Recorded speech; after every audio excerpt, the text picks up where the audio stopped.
I am as good as it gets, honey. Believe me. I don't have any qualms. All right. This is ought to be just as cool as cucumbers. All right. And we're rolling. Welcome back to Nothing About Something. I am your host, Lauren. And today I have with me Mr. Ricky Craylow. Hello.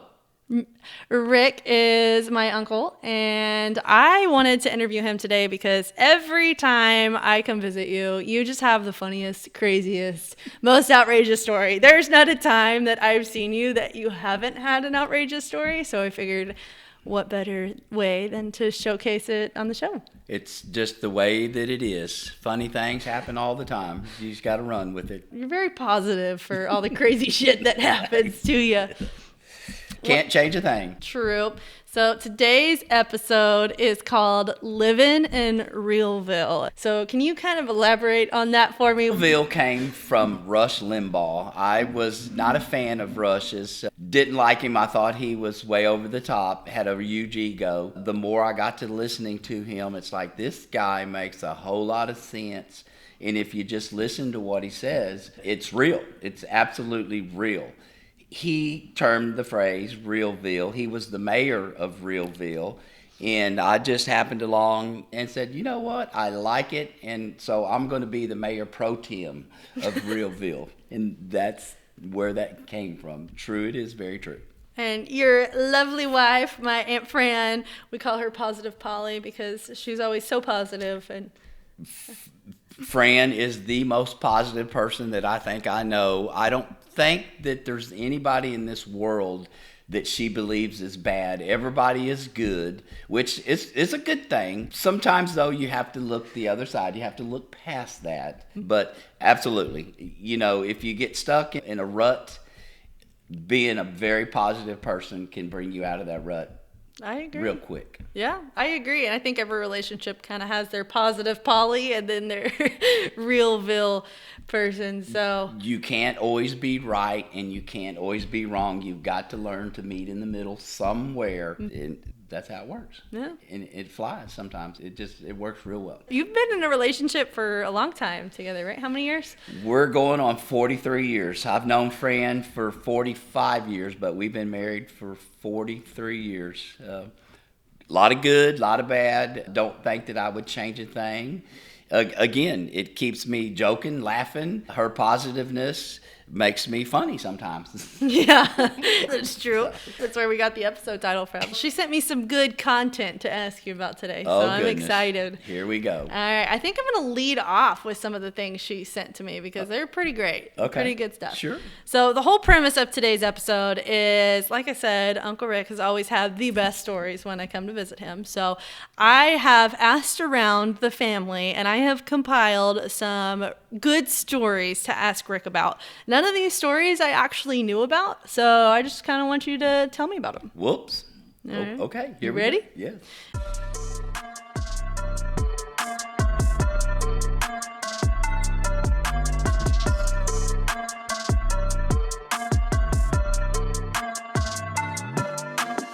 Oh, are you ready? Wait, we're making another one? Shit. I asked Aunt Fran to come up with some of the funny things that's happened to you. And one that really stood out to me is she said that your first time snow skiing with your brother Terry, you were going up on the lift and it was time to slide off the seat, you fell down. And then not just you fell down, all of the others fell with you. And then the next group couldn't avoid falling down. So can you tell me Absolutely. So we went to Colorado to a friend of his that he had worked with for years. And the first thing he wanted to do, go snow skiing. And that was the whole premise was to go snow skiing. The guy kept saying, easy, anybody can do it. It's no problem at all. It's just like water skiing. We've been avid water skiers for years and years.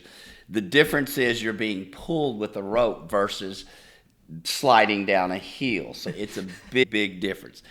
We got our boots, we got our skis, we got dressed, we got on the slopes, we practiced the bunny run a time or two, then we got on the lift and went all the way to the top. And it's like, you guys got to be effing kidding me.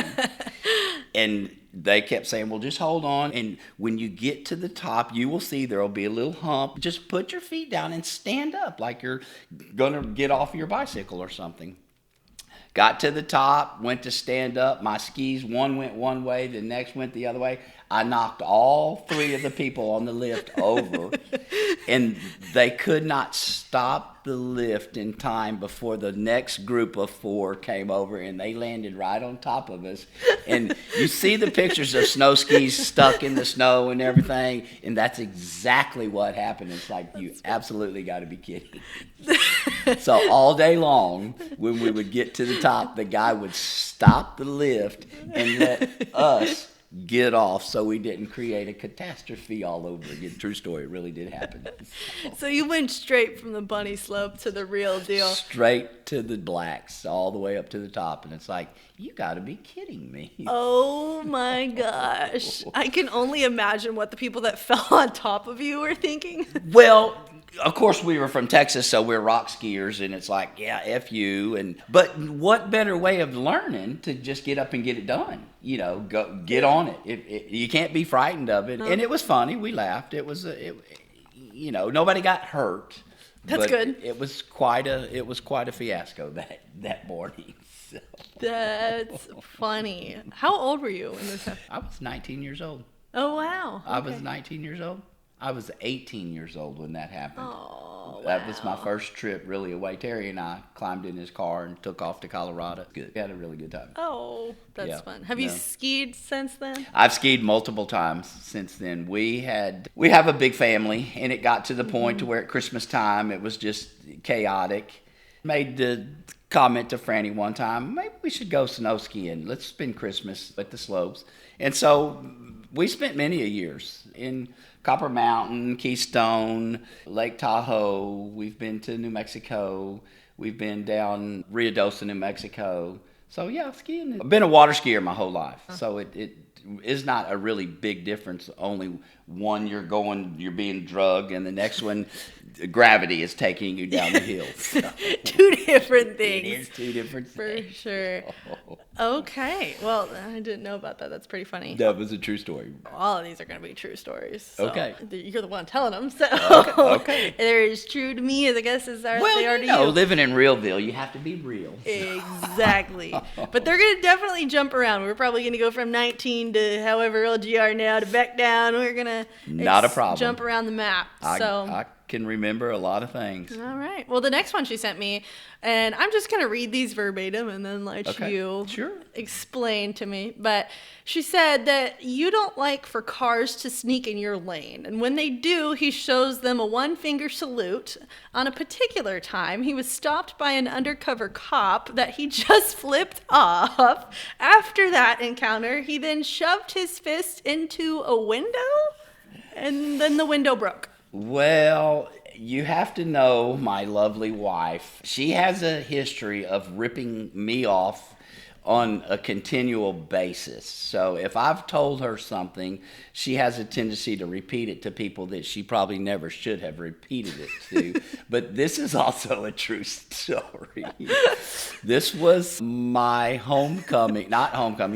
this was my prom night when I was a senior in high school. And Fran and I had been dating for a year already. We went to the prom, had a good time. Took her home, changed her clothes, went to my house, changed my clothes, got in the truck. We were going to Austin to go to Lake Travis for the weekend. That was a normal thing for us. Got on the freeway, exited the freeway to a east-west avenue, getting us to go towards the Austin. And I ran over a rabbit. There was a rabbit that come running out of the side of the street, out of the woods into the street, and I ran over that rabbit, and it's like, I cussed. It's like, It's okay. That's not cool. It's a rated R podcast Yeah, for a okay, reason. yeah. No, I said, shit. Damn, we just ran over that damn rabbit. Anyway, so it is what it is. Rabbit's back there on the road. We're going down. The next thing you know, somebody got on my tail and started flipping the bright lights at me. They couldn't get around. It was a single lane. Actually, it was a 2-lane road, but there were cars cutting us back and forth. He chased me for a while and just kept flipping the bright lights. After a while, when the car slowed down to my left, he came around beside us, And I just rolled my window down and flipped him off, and he mashed it and took off. Well, this was a Buick Electra or something that I didn't think much of it. I was 18 years old at the time still. Got down the road about 5 miles, and the sheriff's department of the county we lived in had the whole road completely blocked. They had a traffic stop. And it's like, well, this ain't cool. We had many illegal substances in our possession as we were driving. Of course, we were kids. Yeah. And as the car started stopping, there were probably about 5 cars in front of me. Each car would come up to the police officer, and they would shine their flashlights in, and they would look at him and so on and so forth, and they would let him go. Well, as I got to about the 3rd car out, there was a man, a big man, standing on the side of the road, and he was jumping up and down and screaming, and he started running towards the truck. But 2 uniformed officers grabbed him and was holding him, and he was just cussing, and he kept pointing at me, that's him, that's him, that's him. So I'm going, oh, shit, we're in trouble now. So we get up to the roadblock, and so a man comes up to the window, and I roll the window down, and he proceeded to tell me, he said, I don't know who you think you are, but I got 2 words of advice for you. Number 1, you better learn how to drive that pickup truck, and you better respect the people that are around you driving cars. Come to find out, this was an undercover police officer that was on his way to a scene somewhere. And they went through my whole truck. They shined a flashlight through everything. They didn't dig through anything. But the guy told me, he said, you're lucky. He said, you really need to pay attention to what you're doing. And he said, you can go now. And when I was so hot that when we took off, I could still see him in my rearview mirror. And I took my right hand and I just shoved it right through the windshield of the pickup truck. So we drove all the way to Lake Travis. This was from... With the windshield or the side window? No, the windshield, the front windshield. I completely shattered the front windshield, and it had a fist mark where I shoved my fist through the windshield. And we drove all the way there, spent the weekend, had a good time. Came home Sunday night, got home kind of late. Monday morning, I woke up, and my mom came in and said, hey, what happened to your truck? And I said, you're not going to believe this. We were driving down the highway, Franny and I, on the way to the lake, and a 2x4 fell off the back of an 18-wheeler and somersaulted and came right through the windshield of my truck. And to this day, she still believes it. Mother believes I've it. heard this story. She was saying it's a lesson against driving too close to cars because she's told me that one time you had a 2x4 go through your windshield. Come through the windshield of my truck. Good thing she can't figure out how to work podcasts. Yeah, we might be in trouble. But no, I've been busted many a times already, so this ain't going to be nothing new. That is so funny. Yes, it really did happen. Well, I know your daughter, Chriselle, that was on the last episode, she had a ladder go through her windshield several times. 5 times? She's been hit by 5 ladders. She's been hit by 5 ladders. Yeah. Oh my gosh. And the end of that story, too, not to change the subject or anything, you're... but we drove all night long. From Houston to Austin, it's 169 miles. We got there, and as we unloaded the truck and pulled our cots out to lay down to go to sleep, the sun was coming up over the horizon. So wow. It took us all night long to get there. Sounds like a very eventful prom. It was we've had many of them. Wow. Another real one. Yeah. This one might be a little bit of a quick one, but Fran said that every time you go through the drive-thru at a fast food place, they say ma'am to you. For some reason, my voice sounds a little peculiar, and when I place my order, they always respond to me, yes, ma'am, and will that be all? And this is a true story also. That's funny. On these high-quality mics that I have, you won't sound like a ma'am. Nobody will be confused. It never fails. It happens today. It happens still to this day, every time. It never fails. And it's like the really weird part about it is, well, how come y'all have that camera looking at me? And not only that, but there's a mirror right there that not only can you not see the mirror, you can see the camera, and you still say yes, ma'am, to me. Yeah, no. That's pretty funny. It's silly. Well, talking of, just this is my story, but there was a time where you backed up and into my aunt's butt We were going through the parking lot, and you've done so much to her, you probably don't even remember. We were going through the Walmart parking lot, something. It was whenever Cameron and I, my cousin, came to visit you and Aunt Fran, and then you backed up the truck right into her butt. She was putting the shopping cart away, and...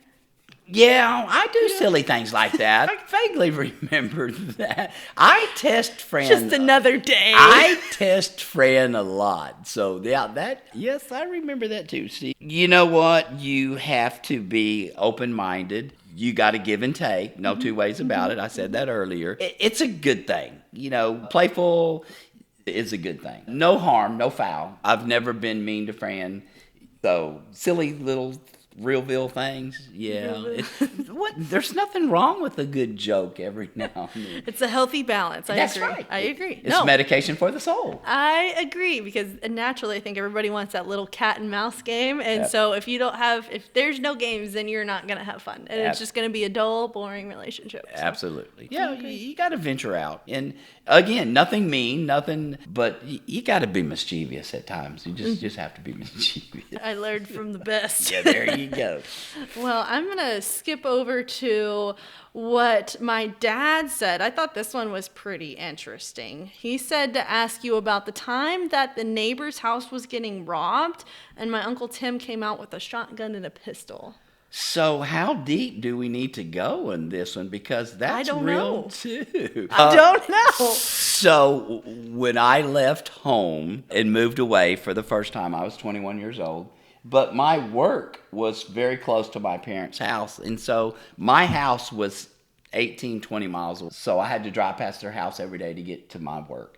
And every day when I would get off of work, my dad always had a cold beer in the refrigerator. So I would stop by, use the restroom, drink a cold beer, and then go home. Just so happens I was on the crown, or on the throne one day, I guess you could say, going to the bathroom. And all of a sudden I hear Timmy, my brother, bust through the door saying, "Get up, somebody's robbing the neighbor's house." And it's like, okay, so what? We got to go get them. So he said, I got my shotgun. I'm going to put this pistol right here at the door. Hurry up. Come on. Sure enough, pulled my pants up. Walked out the door. There's the 357 loaded sitting on the floor. And it's like, dude, this could kill somebody. So Timmy's running down the street. I'm running down the street. And it was a Mexican man that had broke into the neighbor's house. And he came out and saw us. Well, he takes off. We're chasing him through the neighborhood. My parents had a big bayou behind their house, and I'm on one side of it. Timmy chased him around to the other side, and I said, "I'll wait over here for you." So he's running down the street, and the next thing you know, I see this man jump out of the woods, and I hear a kabam. So he done racked one shot off, and I'm thinking, he done shot that son of a bitch. And it's like, no. Then I see him flying out of the bushes and rolling down, and he cocks another one and shoots again. And I'm thinking, Timmy, stop. So the guy slides through the ditch, through the bayou, sopping wet, comes up on my side. I'm standing there with this pistol, and it's like, now what do? He's done shot at him twice. I'm not about to pull the trigger on this guy. And we chased him for another mile or two till the neighbor down the street had saw what was happening. And he got in his truck and met us down the road. And when the guy come running out between the two houses, he slammed into the guy and knocked him down on the street. So there's three of us all armed with this poor son of a bitch laying in the street going, stop, just stop. So, oh my gosh. But, yep. What year was this? Oh,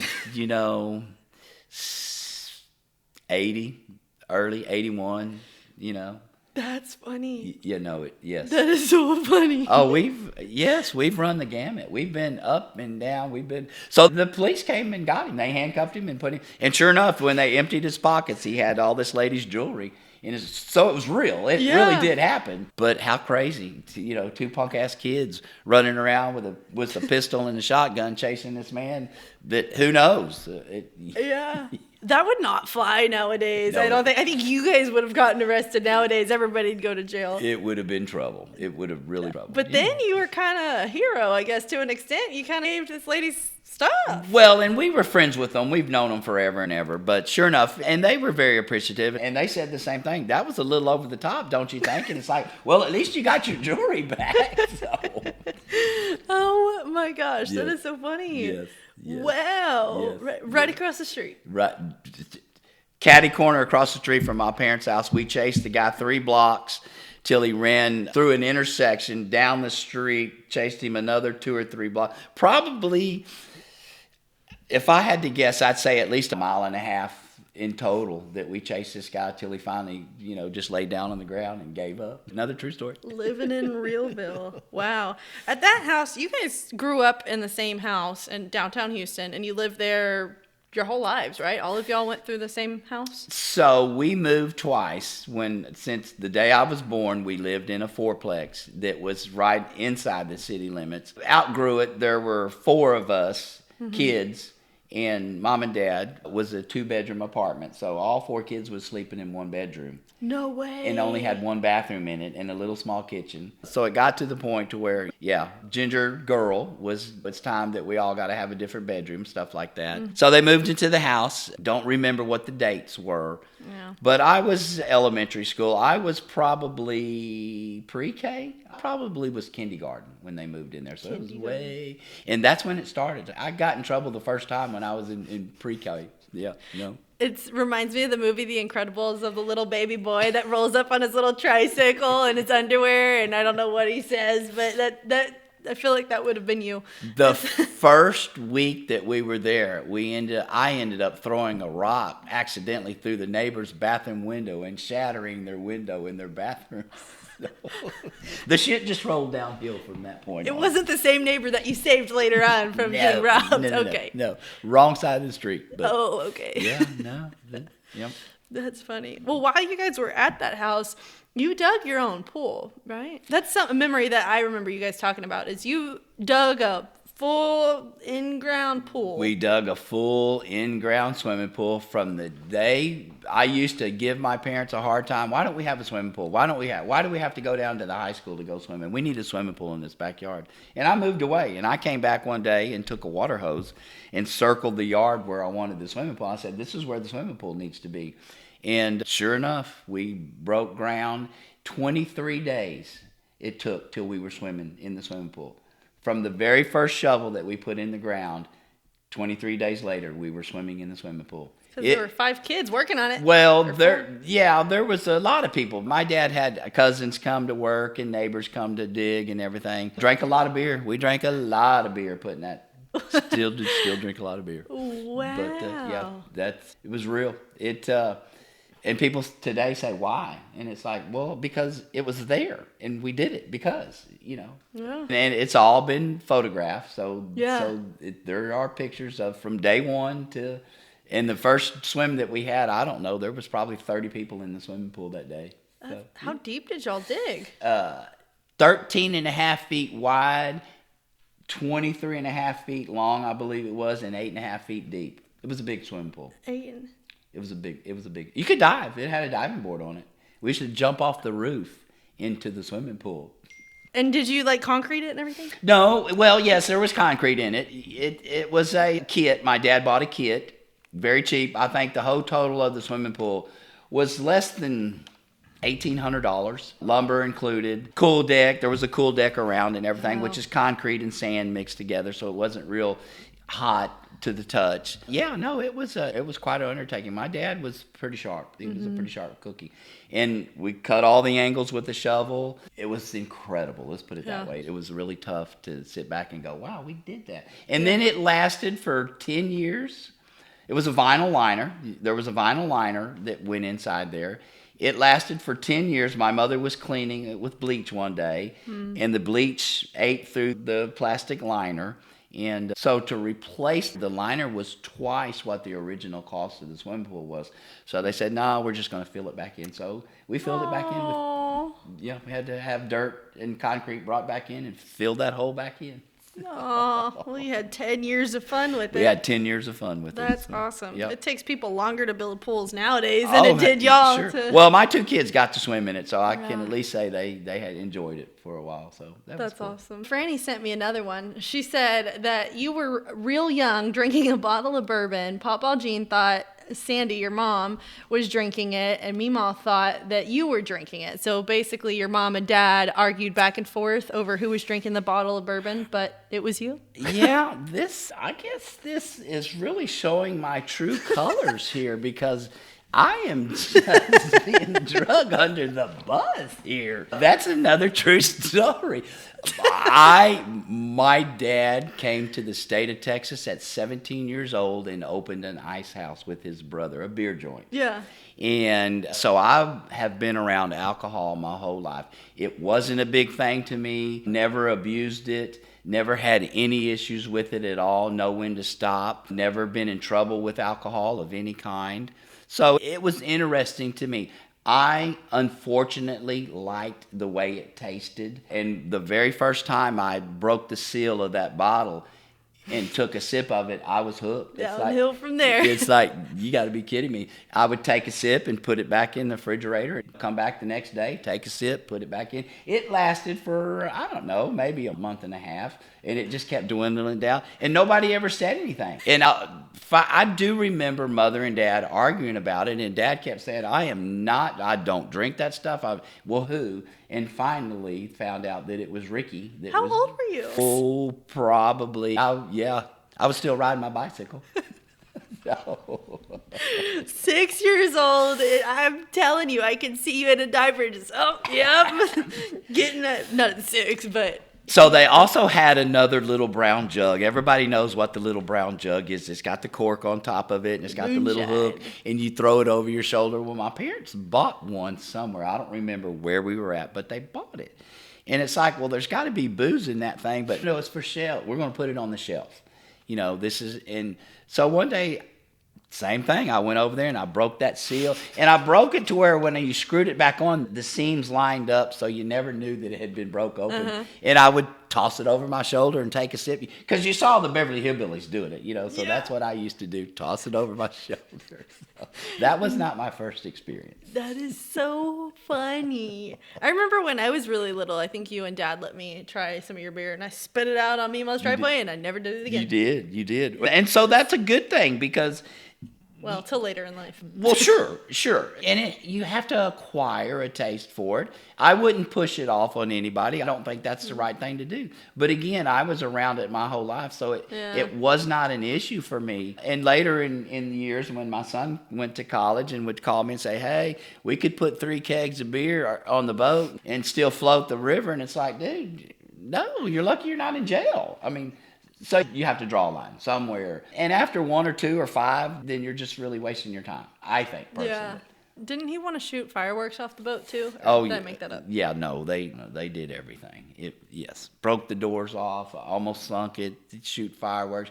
Had a BB gun war with the jet ski and the boat, and yeah. They did not? Yeah, they had a BB gun war here in the lake house, too, one time.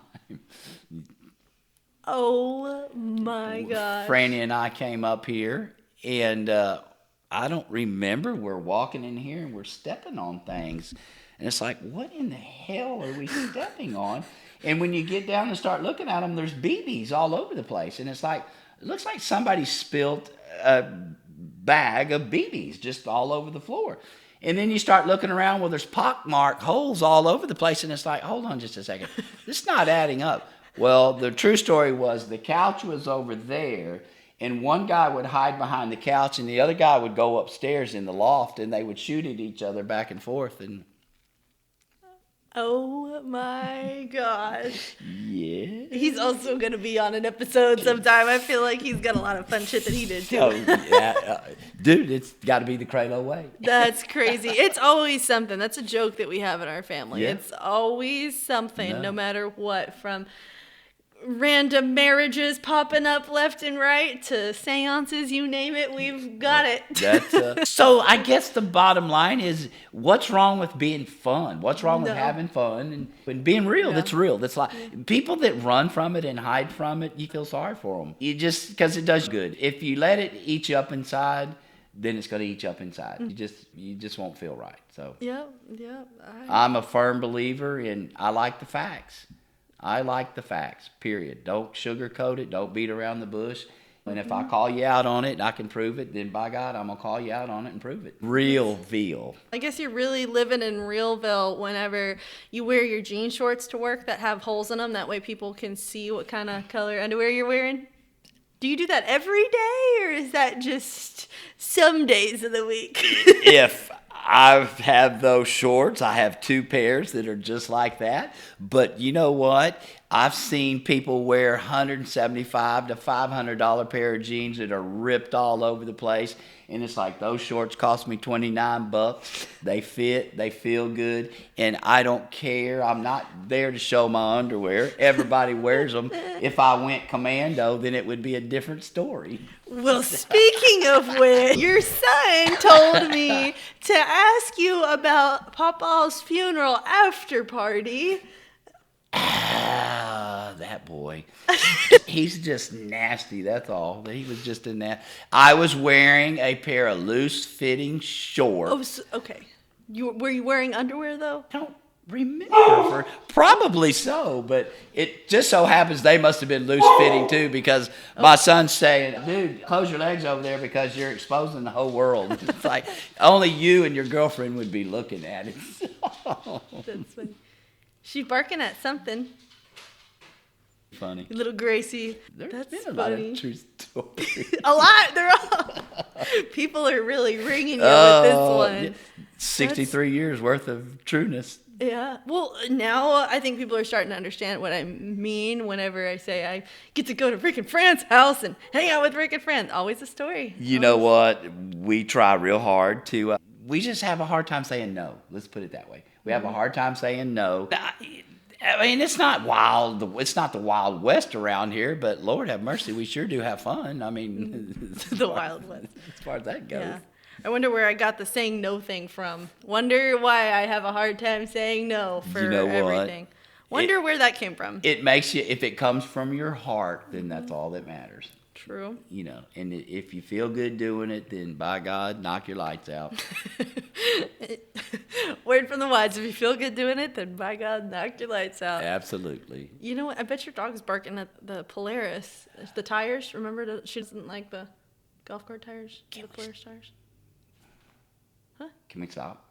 Yeah, we can stop. You wanna What? go Yeah, get because she'll be digging out. Oh, yeah, go get her. Yeah, that ain't cool. Sorry. It's okay. Golly, my dog interrupted my podcast. Bitch, get in here. To be continued. Okay, we're back.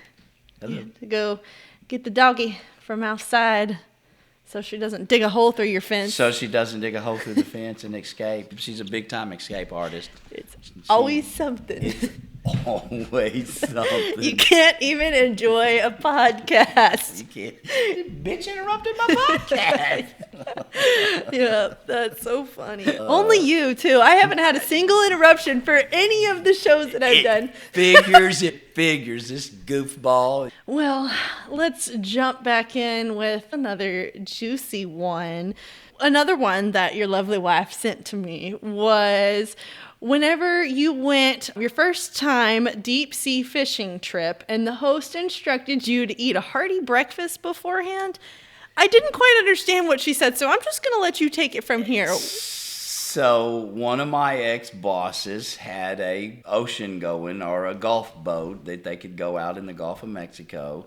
And he would take his employees fishing. And he said, oh, by the way, we leave from the dock at 5 o'clock in the morning. But there's a little restaurant right before you get to the marina. They have great food. He said their biggest thing is their bacon and their eggs. He said that it's just a nice eggs. It's nice greasy bacon. Get you a biscuit and everything. And so we did, and they said, stuff yourself, because he said it's going to take all day long before we eat food again. And me being a dumbass, it's like, yeah, no problem. I love food. Surprisingly, we weren't drinking at that time, but it wouldn't be At too 8 much o'clock longer. in the morning? Yeah, well, this was about 6 when we got there. Anyway. Okay, so you had to wait till 8 to Yeah. consume the first beer. Right. So we stuffed ourselves, got to the marina. There they were. We unloaded our stuff, got in the boats, threw the lines, and took off. Well, you have to go through the marina till you get to the jetties that go out into the rocks, protect the marina from the waves and everything coming in. And so it's probably about 150, maybe 200 yards long. We didn't get 75 yards away from the marina till I'm already going, oh my God, something's not right. My stomach is churning, and it's like, I am fixing to just literally get sick. They knew it. They did it on purpose, because the grease, it doesn't set real well in your belly. And sure enough, the captain of the boat who owned it, who was my boss, and his son-in-law, both of them had turned around and was sitting there watching us just like this. And I bent over the back of that boat. We hadn't even got out into the Gulf yet, and I'm already blowing my groceries. And they're laughing. They do it to everybody. The deal was, once it happened and everything, they told you, they said, hey, we did this on purpose. They wanted to see who could survive and who couldn't survive. But the secret was, don't tell nobody this happened, because they're going to pull it on the next person they take out. So they were just harsh. They weren't very nice. Great trip. We caught 3 ice chests full of fish that day. Matter of fact, we went swimming out in the Gulf of Mexico. We were 35 miles out, and it was just crystal clear blue water. Really? It was really cool. I asked him, I said, hey, can we go swim? After I'd done thrown up 5 or 6 times, it's like, hey, I'm ready to go now. And we fished most of the day. And I said, hey, it's hot. I said, can I go swim? Yeah, sure. You need a life jacket? Hell no, I'm a certified scuba diver. We didn't get back till, I guess it was probably 11 o'clock at night or so. Oh, wow. Long day. Yeah, it was a long day. To throw up your breakfast. Yeah, so you were on an empty stomach. And then once I threw up, then they gave me a hot Coke. And they said, here, this will calm your stomach. They did it twice. They scammed me twice. I took that hot Coke and I sucked. No sooner did I get it tipped up and got it all in my system and set the Coke can, I was right back over there doing the same thing right out the back of that boat. People are mean. Very nice man. This was probably one of the best people that I've ever worked for. Yeah, he was cool. Just ornery, but very nice. He was a good man. He was a good man. And then his son-in-law that was with us, I ended up working for him again at another printing company, that went in his office one day, and he was standing in front of a picture of a car, of an Indy car, in a racing suit and everything. He had a helmet. He had the helmet tucked under his arm, and he had his racing clothes on. And I said, Scott, man, I had no idea you was in Indy racing. Oh, yeah. He said, we do it every weekend. I looked at him. I said, yeah, it's BS. And he said, oh, no, we do it all the time. So come to find out, they have remote control little cars, quarter scale Indy cars, that they were racing RC cars. And he had taken a picture of himself in this racing suit and superimposed it. He blew up his RC car and then superimposed himself sitting on the hood of his car. And it's like, you are a real geek. That is funny. Nothing you see on the internet is real. Absolutely. It was so fake that it wasn't funny. But Wow. yeah, no. They got And you. another one of their partners that was building these RC cars with them worked for us. He was my very first salesman. Sold printing for us for a couple months till he came across an idea to rebuild these little cars. They were making them out of titanium. And he had a friend that broke his neck and went to go visit him in the hospital. And when you break your neck, they put you in this halo. They screw bolts into your head and your shoulders to keep it from moving around so your neck can heal. And this guy came up with the idea. He looked at it. It was all stainless steel. And it's like, that must weigh a ton. He said, yeah, it's pretty heavy. And he said, well, I can do that. So he went back to his garage and took the titanium that he was making his RC cars, and he built that same very halo that this man was wearing. This guy now owns his own business, and he is a multimillionaire by building these prosthetics for unbelievable. Yep, Yep. true story. Well, Yep. well, there's so many opportunities you had to be a millionaire. Oh yeah. Well, your brain, just follow your brain. Follow what if that. This guy's smart enough to figure it out. It's cool. Yeah. No, I've seen a lot of things. Yeah. I've done a lot of things. That's funny. Well, speaking of done a lot of things, what was the time where you set a door frame on fire? Oh, I knew this one had to come from Fran. Yeah. That was from your daughter, Oh, actually. yeah. Well, she's following in her mother's footsteps. My brother and I, we were Which one? demons, Timmy, when we Okay. were growing up. We were hellions, little hellions. There ain't no two ways about it. My dad was a door hanger, and he left the house at 7 in the morning. Mother was a nurse. She left shortly after that, and they were gone most of the day. So we babysit ourselves. There were 4 of us. We used to do really stupid shit. And one of the things we used to like to do was take newspapers and roll them up and make like a torch. And we would light it on the stove and then run through the house with this burning newspaper and run out the back door and run around like the Chariots on Fire, the movie, The Chariots. And we're running around. And you could hear the music playing in the background with these torches just burning. You're the main character, as they say nowadays. That's what they say. You got to be the main character in your story. So unbeknownst to us, I was carrying the torch that when I went through the door, it kind of hit the door frame and knocked a piece of it off, and it fell down inside the house. And the door had an automatic closer on it. It was a wooden door, and it proceeded to catch the door on fire. We had no idea. We were outside running around the backyard acting like idiots. And then came back in. The house is full of smoke, and this door is just burnt all the way up from the floor all the way. And it's like, oh, shit, we're in trouble now. Now we're really in trouble. So what are we going to do? So we took the door off the hinges. First, we opened all the windows and got all the smoke out of the house and sprayed Lysol and bleach and got rid of the smoke smell. We took the door off the hinges, took it out in the backyard, got my dad's sander, and we sanded all the burnt pieces. Sanded it down to raw wood, the whole freaking door. And where the fire had burnt holes, we patched all the holes with wood putty and then resanded that back down. And then went and got the paint and painted it, hung it on the door, put it back just like normal.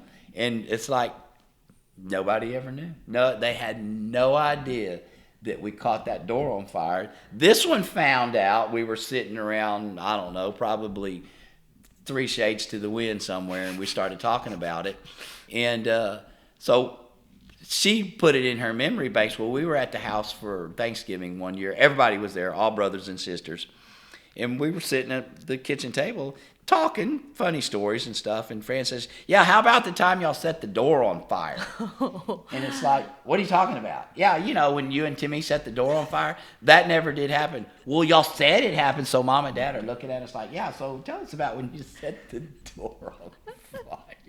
No wonder you guys are all so handy. You did so much shit that you had to learn how to fix it real quick, and now you know how to sand things and wood putty things. Damn right. What better way than experience? We were very experienced. So. I can't believe you got away with half of this stuff. Oh my gosh. We liked fire. We really, for some reason, we liked fire.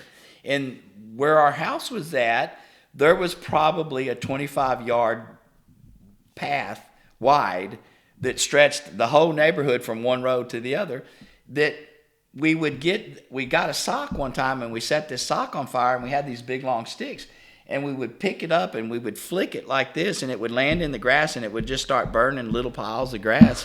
And then we would come back and stamp it out. We flicked it around too much that we looked over our shoulder, and it's like, shit, there's grass burning everywhere. Sure enough, it burned up into the Mom and Dad's backyard.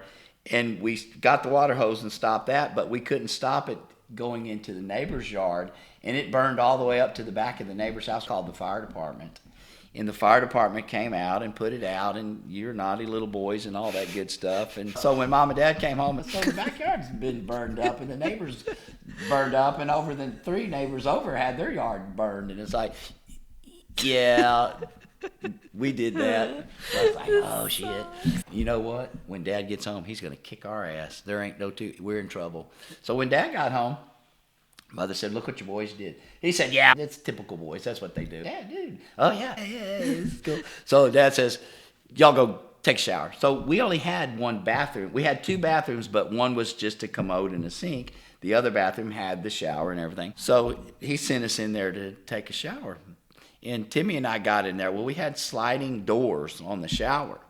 And so we locked the bathroom door and we got in the shower and we turned the water on. Well, this sliding door, we took our towels and we rolled them up and we stuffed the towels down into the slider and up the side where the water wouldn't escape. And we said, let's see how deep we can get the water in the shower. So the water's coming up and it's coming up. It's above the bathtub now. It's halfway up the rail of this glass. And I'm thinking, dude, that's some pretty strong ass glass. It's not, we're standing in, the water's this deep. And we're going, dude, this is pretty cool. You were in the shower as it was. Shower. Oh my! So the next thing you know, we hear a knock on the bathroom door, and it's like, oh shit, what do we do now? Open this door. My dad was telling us, and we couldn't get out of the shower because there was 4 feet of water in the bathtub. So it's like, open the door. We can't. Why? Open the door. We can't. So we pulled the plug, and I don't know. It took 10 minutes or so for the water to go down the drain. And when Dad opened the door, he had a belt in his hand. He whipped our ass. He got in trouble. So. Times have changed. People weren't such hard asses back then. And it was fun. And we weren't hurting anybody, And we were mischievous, yeah. But we weren't, I guess, burning the house down. No, I mean, well, we were close. But, burning the house down. Yeah, you weren't hurting anybody except for Meemaw's sanity. Absolutely, But with 4 boys, and, Yeah. So she did very well. Yeah, that's so funny. A lot of experience. We had a lot of experience.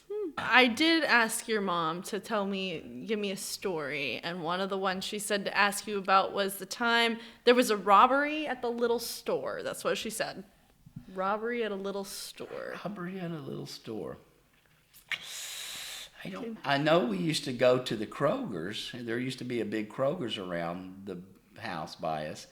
And back in those days, you could sell Coke bottles back to the grocery store. They'd give you a nickel per bottle. And we used to walk around the neighborhoods and pick up the bottles that people discarded out their cars and stuff.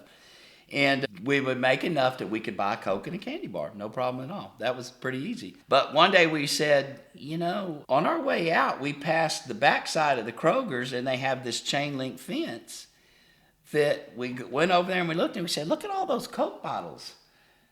Well, they're behind that chain link fence with a lock on there. We got to figure out a way of getting them out of there so we can take them back and sell them back to the stores. So we got a set of bolt cutters and we cut a hole in the fence. And I picked up a case, and I don't remember if it was Timmy or I think it was Timmy, and there was one other. So we brought 3. We got these 3 cases of Coke bottles out from behind the store, walked around the front, and took them to the service department. And they said, oh, yeah, that's $2.80, and that's $2 an hour, whatever it added up to be. And it's like, yeah, that's there was another robber. I know what Mother was talking about. A friend of mine shoplifted. Oh. It was a sucker back then. It was like like a lollipop sucker yeah. of some kind. And he put 2 of them. We went shopping for his mother, and he put 2 of them in his back pocket. I had no idea. I didn't see him do it. I had no idea that he did it.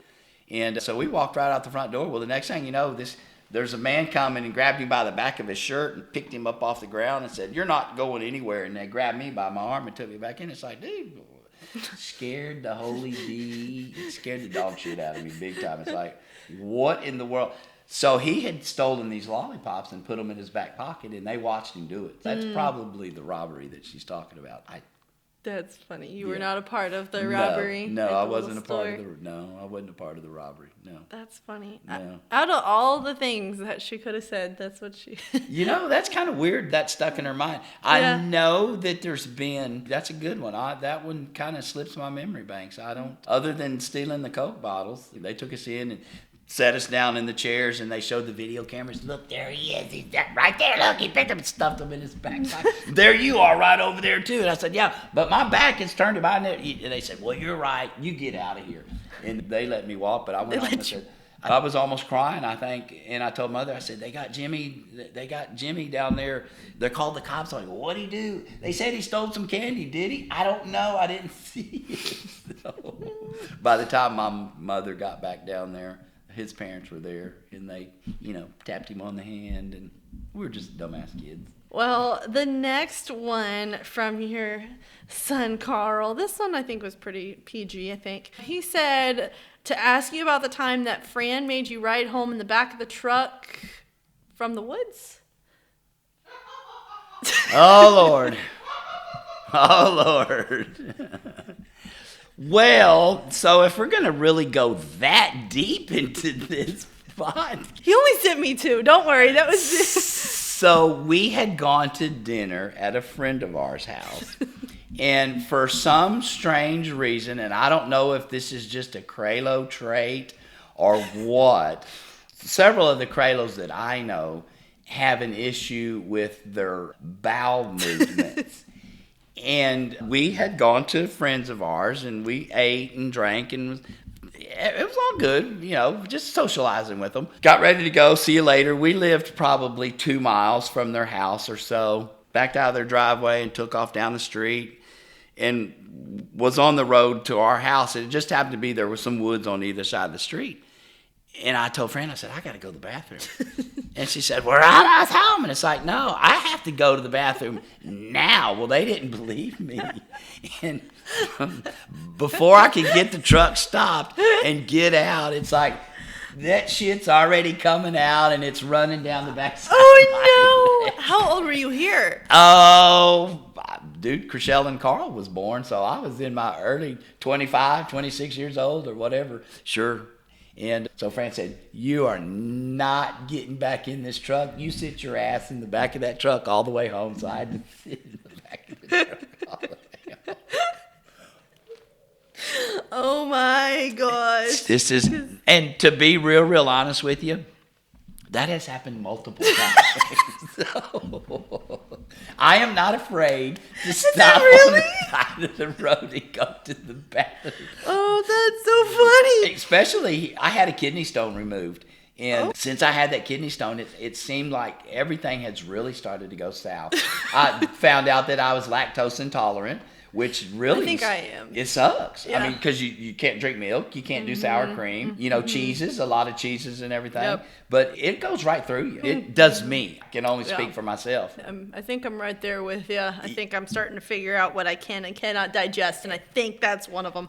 And so I don't know how that would happen, but when they went in to get the kidney stone, they must have messed something up. And it's like, because it never was that way, and all of a sudden it is. So, yeah, yes.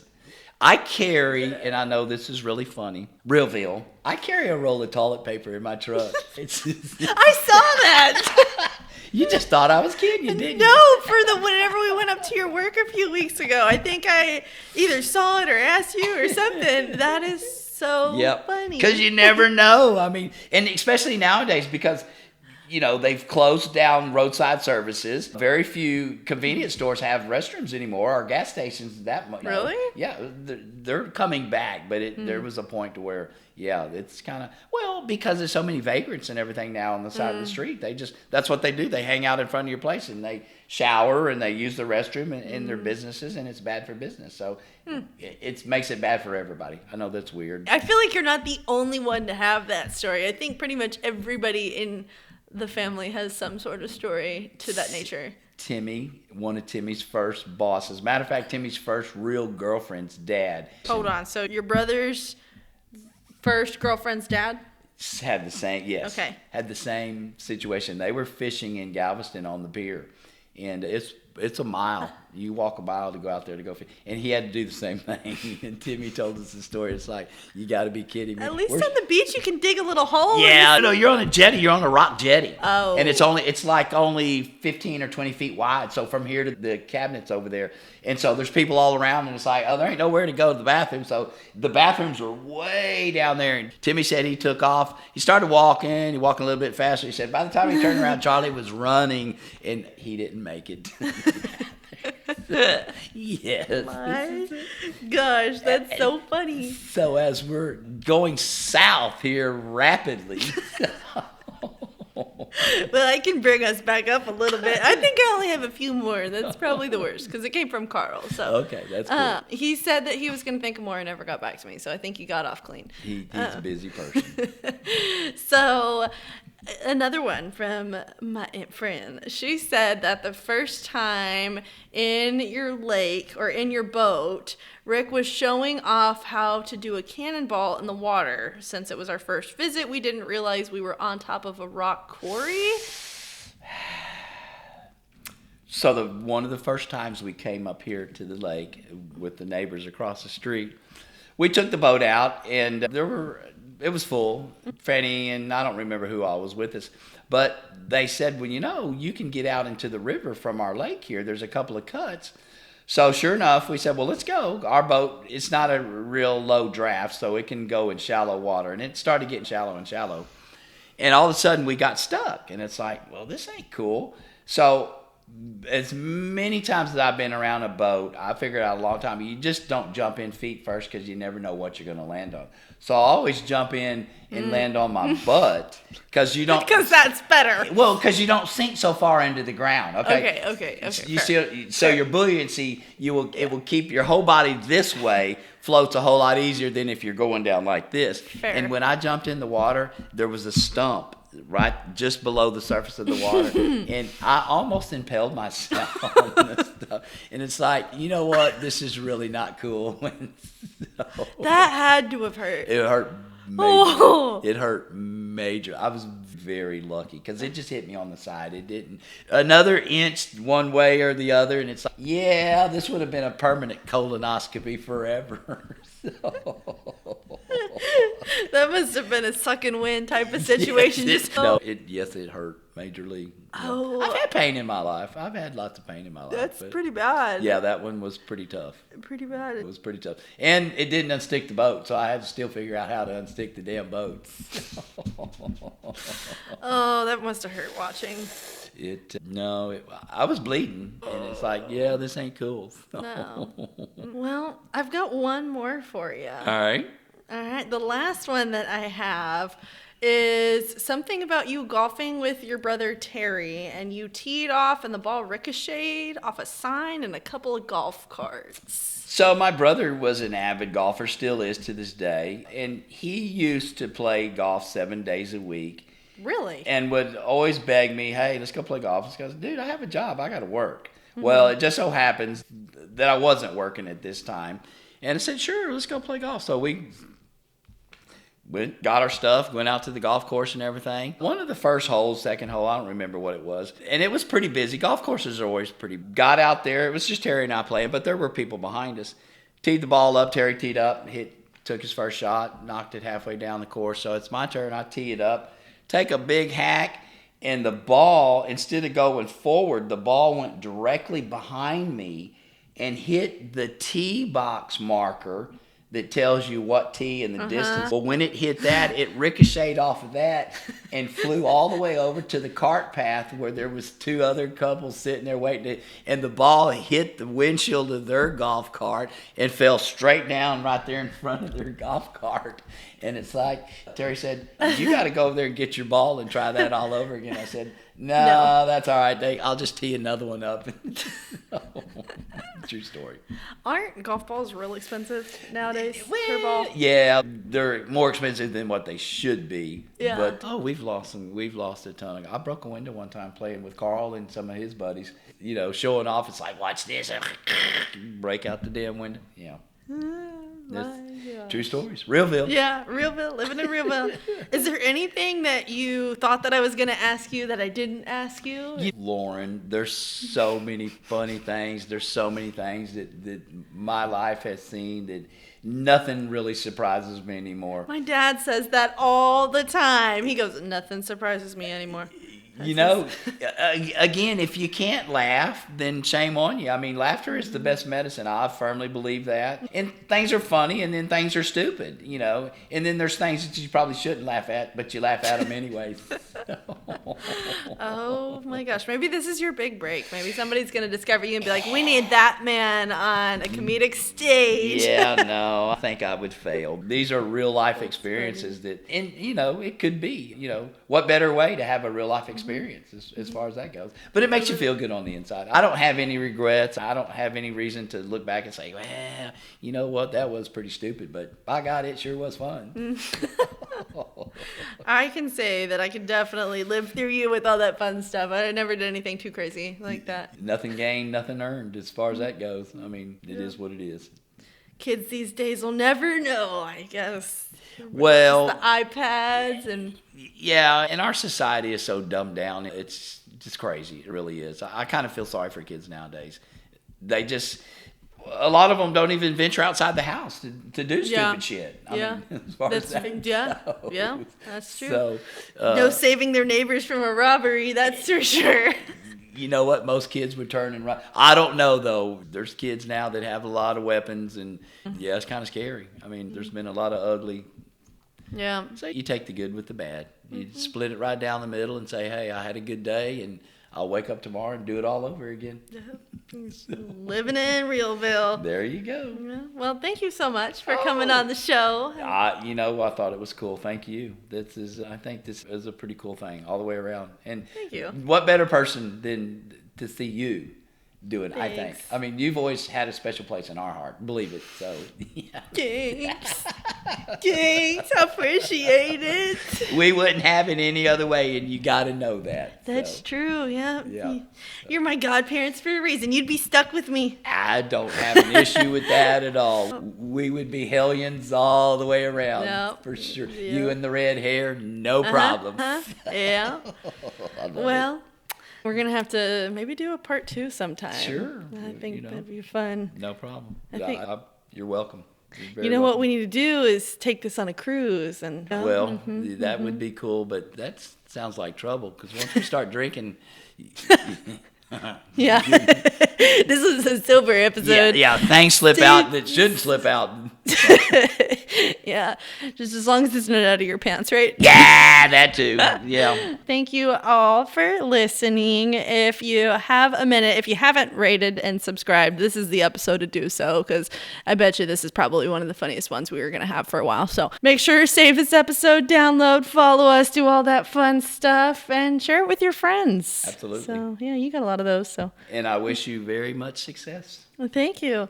Well, that is it for Nothing About Something. I am your host, Lauren, and thank you for tuning in. Hope you guys have a great rest of your day.